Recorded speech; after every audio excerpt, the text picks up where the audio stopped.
YS Jagan Nellore పర్యటనలో ప్రభుత్వం అడ్డుకునేందుకు ప్రయత్నించిందని మాజీ మంత్రి కాకాని గోవర్ధన్ రెడ్డి అన్నారు.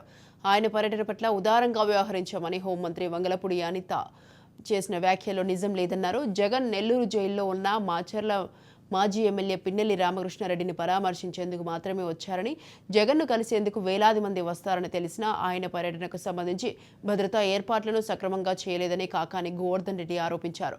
11 చోట్ల ఈవీఎంలను ధ్వంసం చేసిన ఘటనలు జరిగితే కేవలం పిన్నెల్లిపైనే కేసు నమోదు చేశారన్న కాకాని గోవర్ధన్ రెడ్డి ఇది రాజకీయ కక్ష కాదా అని ప్రశ్నించారు. ఏదైతే నేను ప్రజలకు చేస్తానని చెప్పి ప్రకటించాడో దాదాపుగా 99% వాటిని అమలు చేయడంలో కానీ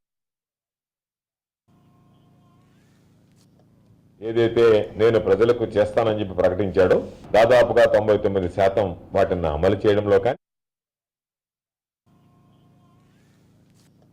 ఏదైతే నేను ప్రజలకు చేస్తానని చెప్పి ప్రకటించాడో దాదాపుగా 99% వాటిని అమలు చేయడంలో కానీ